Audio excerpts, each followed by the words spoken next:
And now I've got a great pleasure and send wonderful greetings to Hamburg, my city of birth. And I say hello to Peter Joehnk of JOI-Design. Hello, Peter. Hello, Nils. Alles gut? A pleasure to be here. Thank you for the invitation. Absolute pleasure to have you. And I find you in Hamburg. As I said, I was born in Hamburg many, many years ago. And are you in the office or are you in the you at home? No, I'm in the office. We are every day in the office, and I haven't been at all at home. So good. There was no stop. Good for you. Good for you. Let's go straight into this horrible thing, coronavirus, COVID-19. What impact did it have when it started in well, I suppose mid-March? Yeah, mid-March. We had a lockdown on the 19th of March. So no, it was on the 17th of March. On the 19th, we already said goodbye to quite a few people in our office.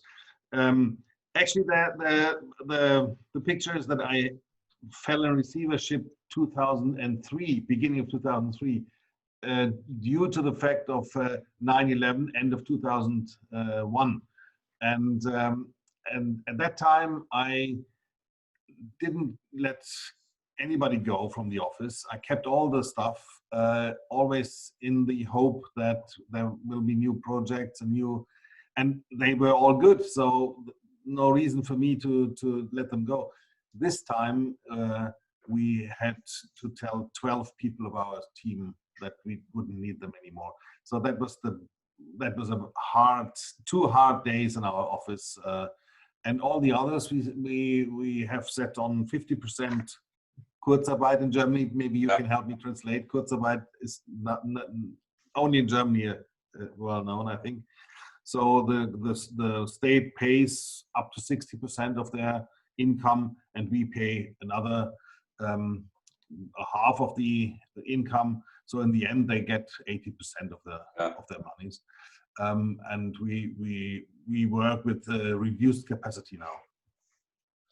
And I mean, obviously that has a reason, and your pipeline. What is that looking like? I mean, was it an immediate cut, or were there some projects that were running anyway, and you could finish them? I saw a post not so long ago. It's everywhere. We have, of course, projects where you just continue working as nothing happened. You have projects where everything is going slower. It started with the problem that the craftsmen couldn't get into Germany because many of them come from Poland or wherever, or were afraid to stay and couldn't come back. So they stayed in their home countries, and we had a problem on site. And meanwhile, it's so that nobody needs a hotel in the current time, and therefore we have delays because no decisions are made. So it's just a bit, slowly. But we have projects also that were cancelled. We just started to work on cruise ships, and cruise ships just stopped. Yeah. So. And is there any? I mean, as far as cruise ships are concerned, so do you think there's any silver lining? Is it going to come back? Because they somehow also had an image problem because some of them were stuck for weeks and months. I personally think, you know what, why wouldn't it come back? I mean, there are all sorts of considerations that one can have, but it still is a great way to travel. Exactly as you say. I also believe that people will forget rather sooner than later. So it will come back. And we had a client, or we have a client who does cruise ships, and they already started their business since almost a week now, I think. So river cruise is a business that picks up fast now. Right. The big cruise ships, people are still afraid that they might be isolated on the ocean on a ship full of diseases. So that will take a while, but I think the clients the guests on cruise ships are very loyal, so it will come back. And you said river cruises. So river cruises is certainly something that is also more domestic and more regional, really, along the Danube and the Rhine and of course all those. It's a very domestic business. It's a German business.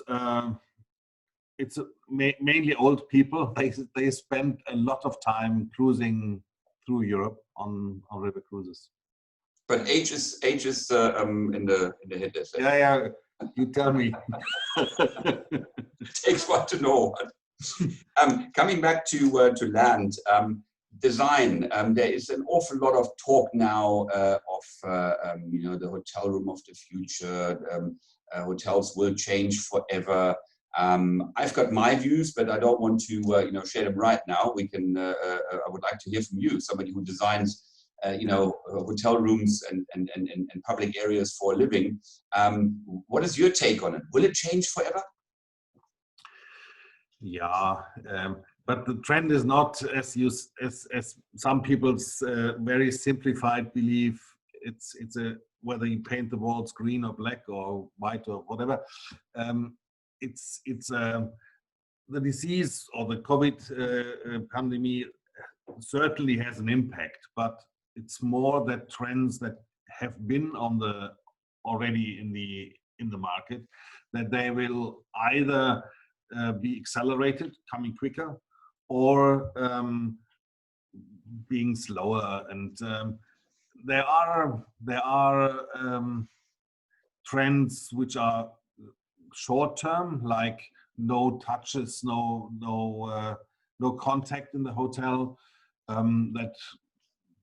which are immediately now in the design process.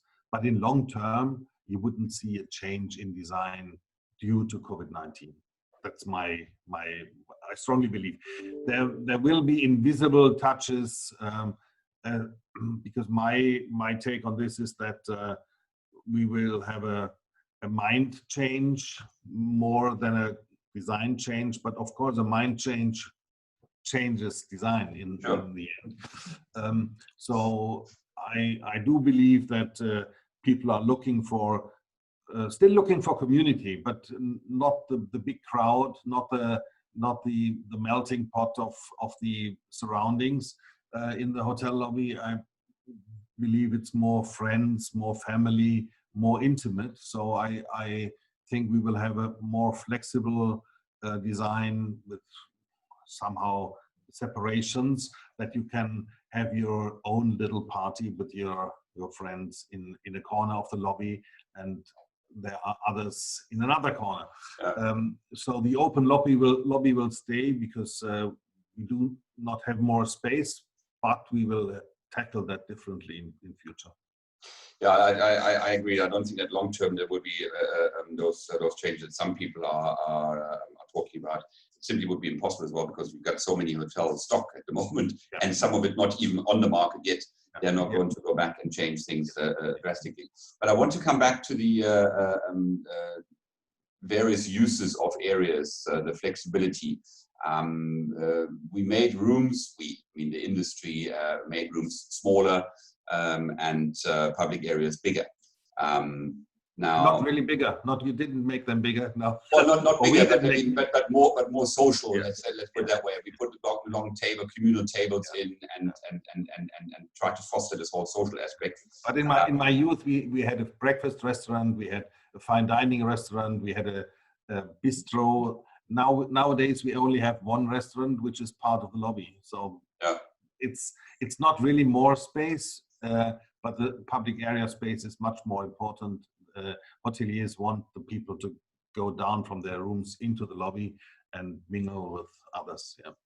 Yeah, I mean, if you look at, for example, one exciting, what I thought was exciting when it was announced about a couple of years ago, that Sheraton, an old brand that hasn't seen much innovation for many years, that they now decided to bring the lobby to life, really change the whole lobby concept. And I saw a couple of years ago in Berlin, there were some models on how they would do that.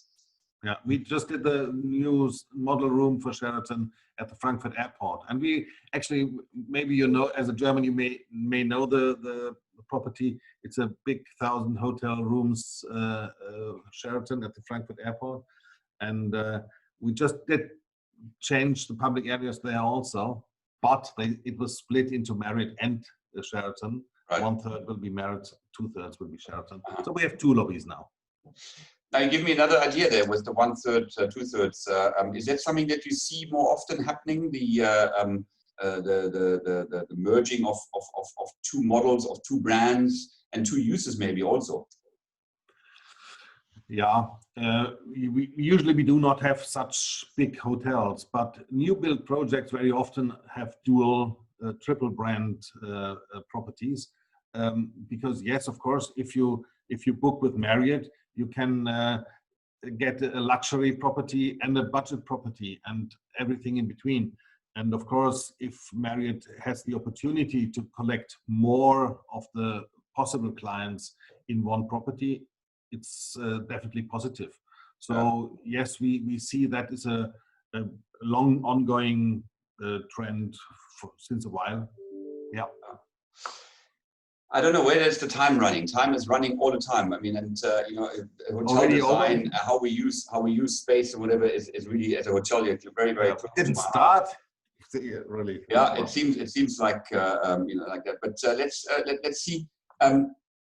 Out of this crisis, where would you see something positive comes out? Is there something where you can say we learned something, whether it be personal or whether it be business, or certain design discussions that have been accelerated now through this horrid time? Is there something that you could say, yeah, that will remind me, apart from the negatives and the trauma that you experience in the business as well, positively about COVID? I'm always looking for positive.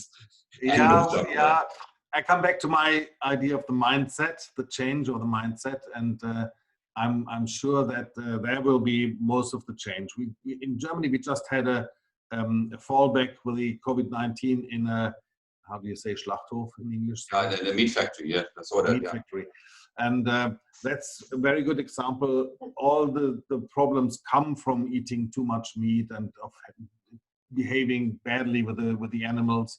And I think that will definitely change. So I think the time is for more vegetarian, vegan food, more a complex thinking of the people, what they do with the Umwelt, environment, yeah. Environment. So the whole thing is probably getting more mental, spiritual,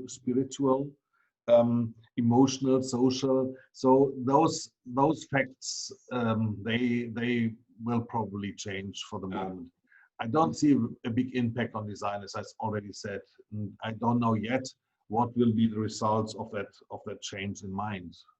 But yes, this is, and I think that's a positive change. I'm a meat eater, but I reduced my meat consumption also now. Yeah, same here. My wife doesn't eat any red meat, so I had to. I mean, I look forward to my steak every now and then, because we're very spoiled here in South Africa with very good meat. But you're right. But I think the other one is also, particularly with the meat factory that we're talking about, that certain aspects are being highlighted suddenly, because the way these people are housed, the laborers who work in these factories, you know, they're housed in circumstances that are definitely not what one would expect to happen in a highly civilized country like Germany. But you know, there are social aspects that are highlighted now. So I think that's also going to be something that comes out as a positive. Peter, I would love to chat to you much longer, but time has run away with us. I thank you for your time. I look forward to chatting some more very soon. Stay well, and I hope that those 12 people will find their jobs back with you in the very near future. Peter Joehnk of JOI-Design. Thank you so much. Thank you. Bye, Nils.